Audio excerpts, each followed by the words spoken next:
Bueno amigos, ya hace algunos días que no realizamos nuestro sorbo de lectura y tiene que ver con la última sugerencia que nos ha realizado nuestra amiga cultural Silvana, y es el tema del nadaísmo, un tema relativamente complejo en el que tendremos que abordarlo desde un esquema particular y las lecturas de la influencia del nihilismo y el existencialismo europeo en esa corriente filosófica nadaísta de 1958 de nuestro país. Así que espero que se queden conmigo un buen rato en este sorbo de lectura.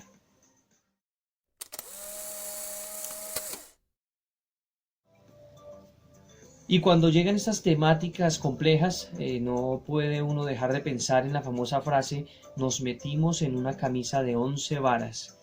Y esta afirmación corresponde a unas anécdotas particulares medievales, el proceso de adopción que se realizaba en esa época. Por lo general, los eclesiásticos, cuando buscaban un sucesor, realizaban un ritual que consistía en ingresar al niño a través de la manga de una camisa holgada y sacarlo a través del cuello de la camisa. Pero no siempre salía bien porque algunos niños no eran lo suficientemente pequeños para ingresar, y de allí viene que se diga que no entremos en camisa de 11 varas.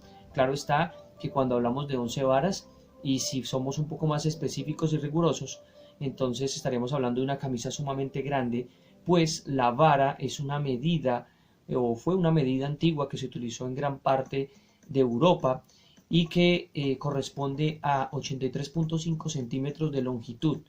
Entonces, si hablamos de 11 varas, estamos exagerando un poco. Tal vez en la traducción se hablaba acerca de meterse en camisa de una vara, pero bien, ese es el tema de otra conversación. Así que vamos a ver el esquema. Aquí tenemos nuestro esquema y es donde pues empieza a complicársenos un poco nuestro sorbo de lectura, pero trataremos de explicarlo de manera breve. El sufijo ismo, que significa movimiento tanto para el nadaísmo, para el nihilismo y el existencialismo, significan el desarrollo de una corriente del pensamiento filosófico en algún momento de la historia. En el caso específico del nadaísmo, que surgió en 1958 en cabeza del escritor, poeta y periodista Gonzalo Arango, el colombiano Gonzalo Arango, y que se extendió hasta 1964, donde vino su ocaso por cuestiones de carácter político. Tenía como principio implementar para algunos los principios existencialistas de Europa y para otros los principios del nihilismo nietzscheano, específicamente el nihilismo positivo. Cuando veamos estas dos corrientes del pensamiento, entonces entenderemos en qué consiste el nadaísmo, pero lo importante de nuestro sorbo de lectura es ir al texto del manifiesto nadaísta, donde vamos a leer las ideas que tienen que ver con la educación colombiana de la época y lo acertado que fue el nadaísmo en ese momento. El nadaísmo tuvo influencia en la literatura y en el arte, pero también en la política colombiana, que fue tal vez uno de los errores que los llevó a perder su fuerza, pues las divisiones al interior de este movimiento se dieron como se dan las divisiones al interior de cualquier movimiento político.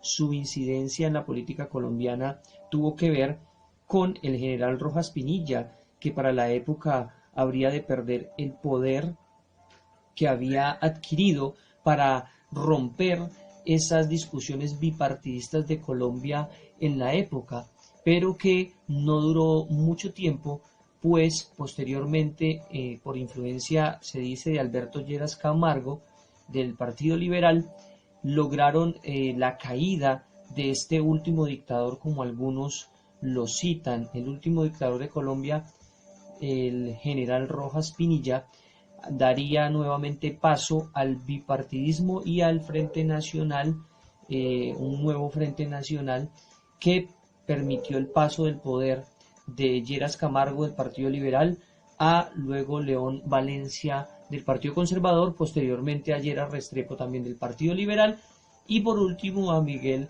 Pastrana Borrero del Partido Conservador. Y aquí es donde se va viendo uno de los principios del nadaísmo en la política, y era en realidad atacar esa convulsión política colombiana que muchas veces entra en la sucesión del poder entre las mismas familias. De alguna manera, la base, los burgueses ilustrados en cabeza de Gonzalo Arango querían de alguna manera lograr las libertades individuales que se habían negado y que en Colombia son poco comunes al tener el poder concentrado en en unas pocas familias. Entonces, eso es un tema que la política podríamos abordar posteriormente, pero vamos a enfocarnos entonces en la influencia del nihilismo y el existencialismo en este nadaísmo colombiano. En el nihilismo podemos ver en el esquema que nihil viene o proviene del latín nada. Así que el nadaísmo y el nihilismo vendrían siendo, si vamos al estilo, digamos al rigor de la palabra, vendrían siendo lo mismo, tanto nihilismo como nadaísmo. Pero el nihilismo, que tuvo un gran exponente, Federico Nietzsche, el filósofo alemán, y Gorgias de Leontino, el sofista famoso de la Grecia antigua, estos dos personajes pues van a implementar una política nihilista de negación de todo tipo de conocimiento, pero desde dos enfoques diferentes. En el caso de Nietzsche, tenemos aquí el nihilismo negativo y el nihilismo positivo. Estos obedecen a dos criterios que también podremos leer a continuación, y es el tema del espíritu apolineo y el espíritu dionisiaco. Dioniso y Apolo, ¿no? Los dos dioses, uno que es Apolo, que representa la racionalidad, y Dioniso, que representa la irracionalidad, que son como dos condiciones muy humanas. Este primer movimiento nihilista negativo o pensamiento nihilista negativo de Nietzsche es un ataque directo a la filosofía socrática, pues aquí se afirma que la razón está sobre la vida, es decir, que la vida tiene que actuar en función de la razón. El racionalismo excesivo de Sócrates lo llevó a aceptar una injusticia y a consumir la cicuta, cosa que tal vez a Nietzsche no le gustó mucho porque considera que es una falta de carácter. Así que, según Nietzsche y la filosofía nihilista, Sócrates con su comportamiento lo que hizo fue darle una justificación al cristianismo que vendría posteriormente en Europa, y es que el hombre iba a tener una connotación de sometimiento, de resignación y culpabilidad, que el hombre iba a atender siempre a las razones y que la irracionalidad no debería ser permitida, pues corresponde, digamos, al campo de las libertades absolutas. Así que ese sería el primer concepto del nihilismo negativo, mientras que el nihilismo positivo es el más famoso de Nietzsche y que tiene una frase fundamental en la que todo el mundo siempre ha tenido grandes discusiones, y es la frase de Dios ha muerto. Aquí, con la muerte de Dios, lo que quiere decirnos Nietzsche es que viene una transmutación de los valores o de los principios humanos. Esos valores que inicialmente estaban en cabeza de Dios, al morir, tiene que pasarlos a alguien, y el hombre se vuelve pues naturalmente su heredero. Cuando el hombre adquiere esa transmutación de los valores, pues aparece la figura famosa del Übermensch, que también ha generado muchas discusiones entre los amantes de la filosofía, pero sobre todo los amantes de la historia de la filosofía, porque si vamos al entendimiento propiamente dicho de la filosofía nietzscheana, tendríamos que, por ejemplo, leer la Galla Ciencia y recordar siempre uno de esos fragmentos donde Nietzsche dice que nos desea buena dentadura y buen estómago, que cuando hayamos digerido su libro nos entenderemos. Porque si hay algo muy cotidiano, muy común en la filosofía occidental y en nuestro carácter como occidentales, es que nos encanta la discusión y la pelea y el debate y tener la razón.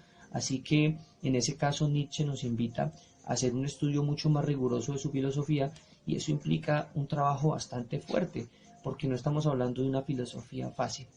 Así que ahí tenemos el nihilismo negativo y positivo.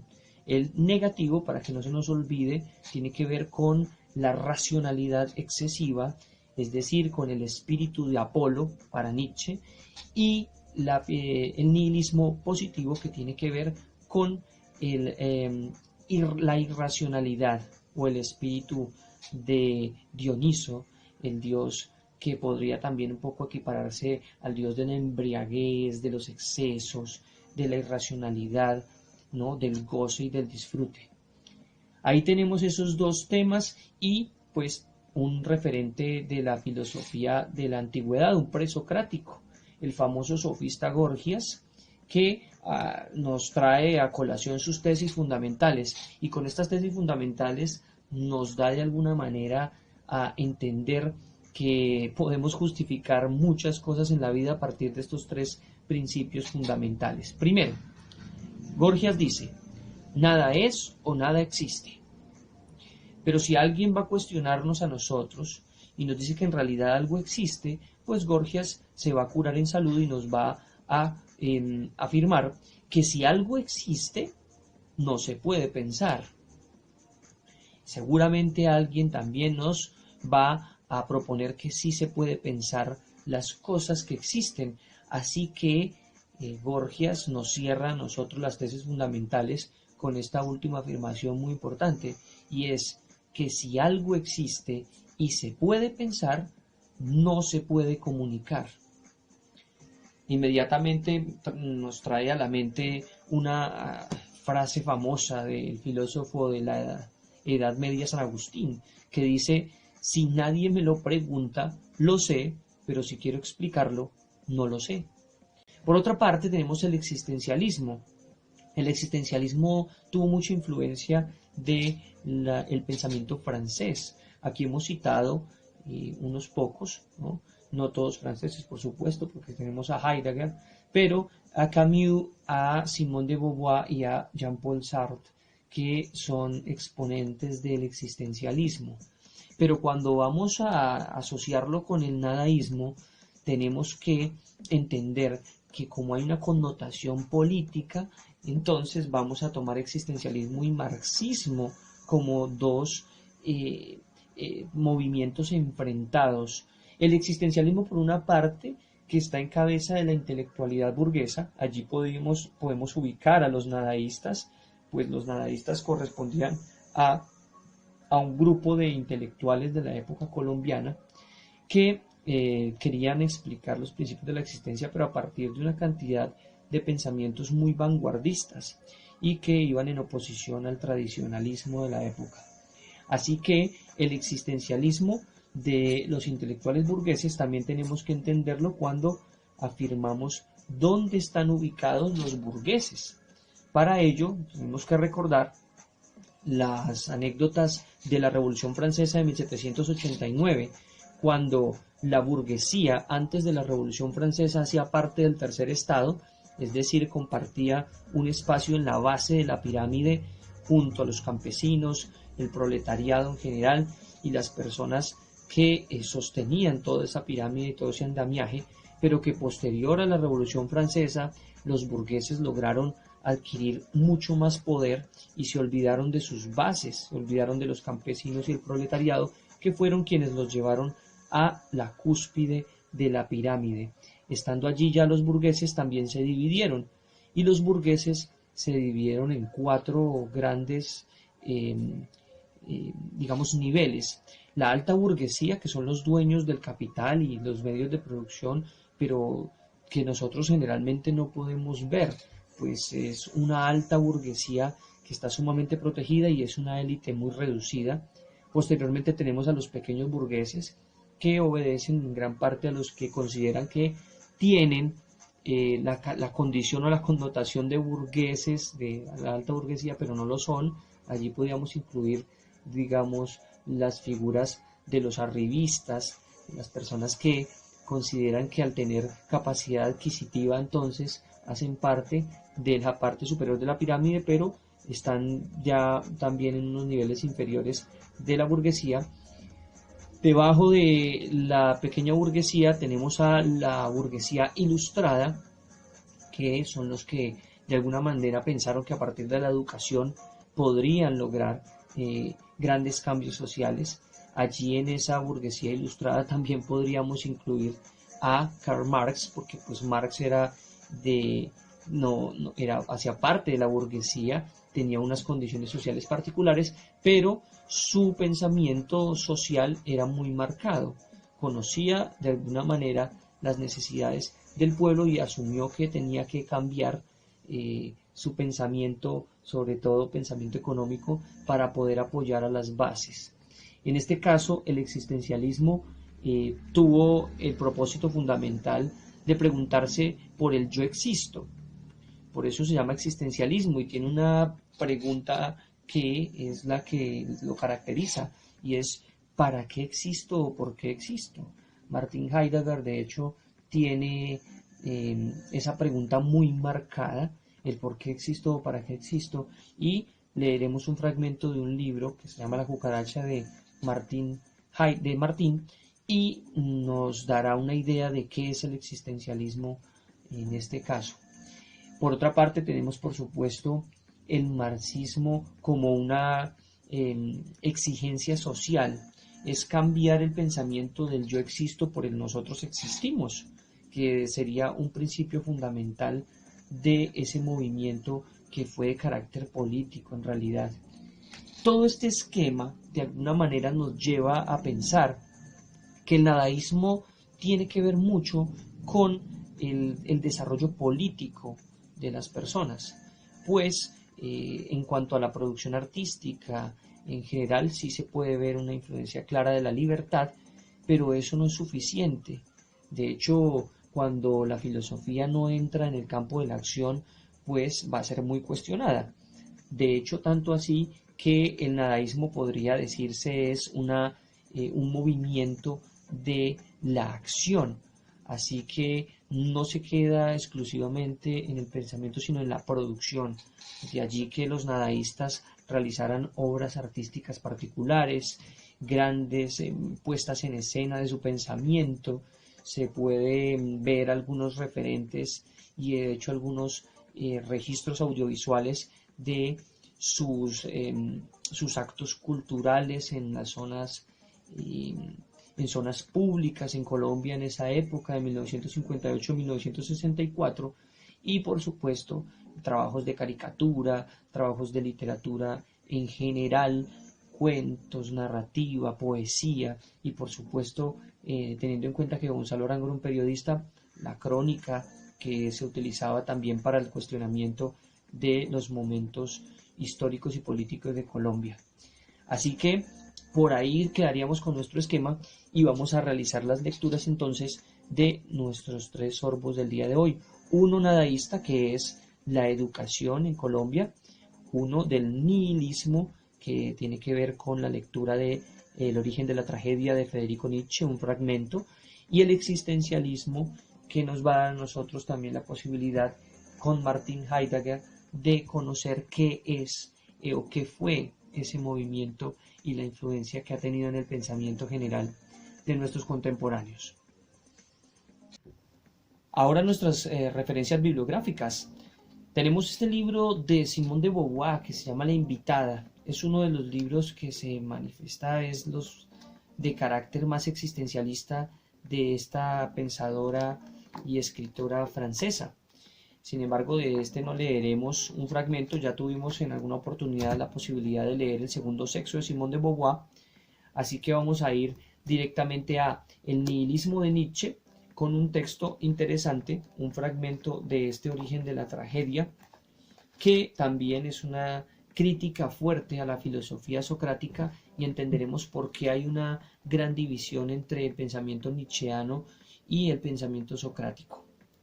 Dice: pero si admitimos que aún antes de Sócrates ya se sentían los efectos de una tendencia antidionisíaca, que sólo en él alcanzó una extraordinaria y grandiosa expresión, no debemos renunciar a profundizar el alcance de un fenómeno como es la aparición de Sócrates, que en los diálogos platónicos no nos permite considerar únicamente como una fuerza negativa y disolvente, y por verdad que sea que el primer resultado del movimiento socrático fue una adulteración de la tragedia dionisíaca, Un episodio significativo de la vida de Sócrates mismo nos obliga a preguntarnos si necesariamente hay entre el socratismo y el arte una antinomia irreductible, y si la idea de un Sócrates artista es algo absolutamente contradictorio en sí.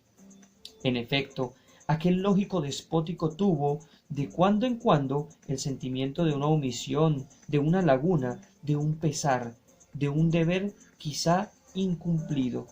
Contaba a sus amigos en su prisión que se le aparecía a veces en sueños una sombra, siempre la misma, y que le repetía todos los días las mismas palabras: Sócrates, ejercítate en la música. Hasta los últimos momentos se había tranquilizado con la idea de que la filosofía es el arte más precioso heredado de las musas, y no podía imaginarse que una divinidad hubiese venido a recordarle la música común, popular.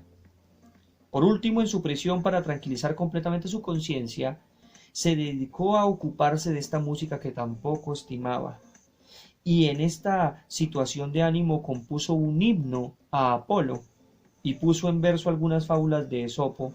Lo que impulsó a estos ejercicios fue algo análogo a la voz de un demonio familiar.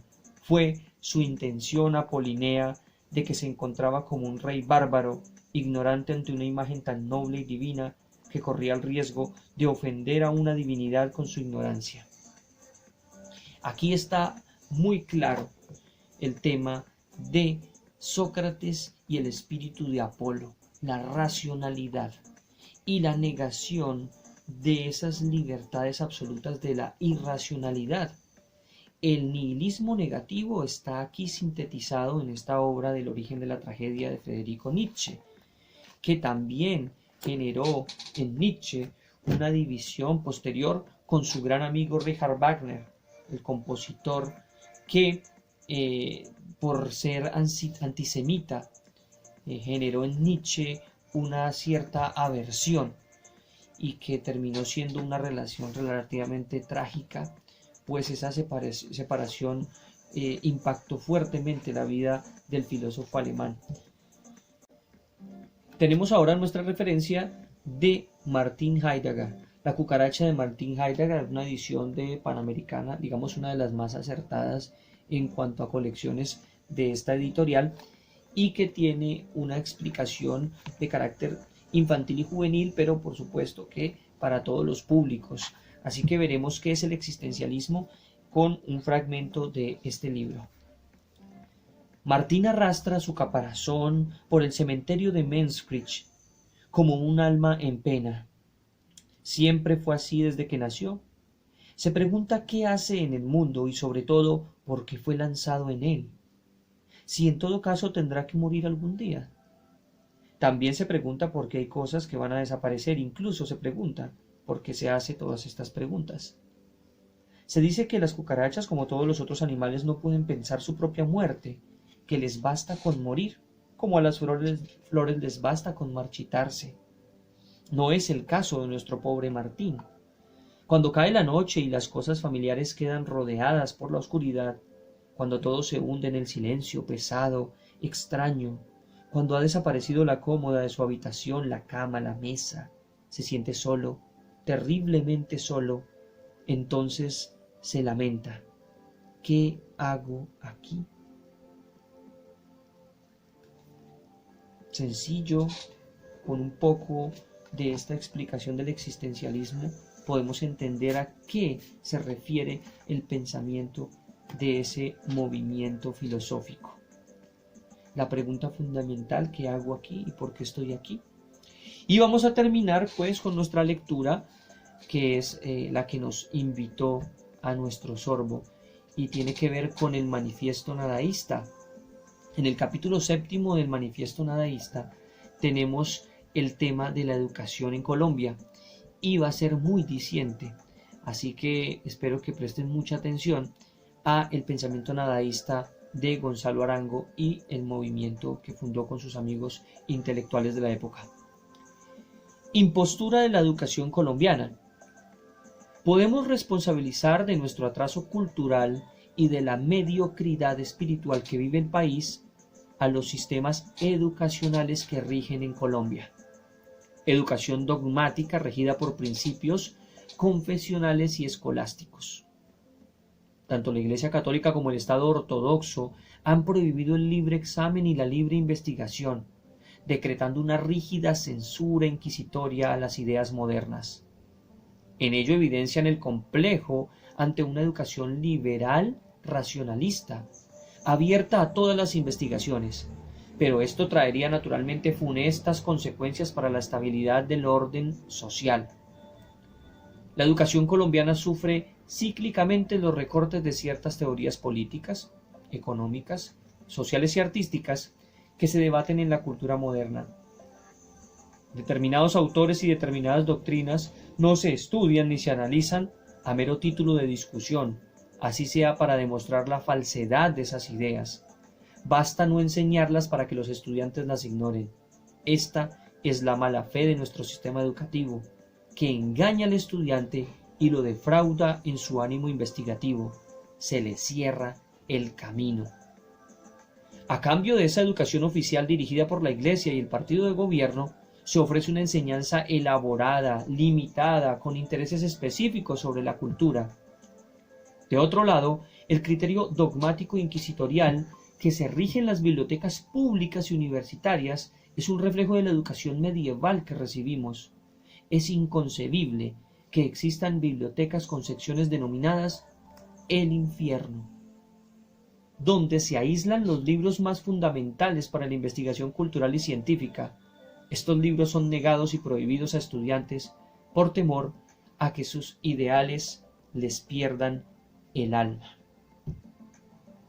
Qué mejor manera de cerrar nosotros el tema del nadaísmo que este fragmento.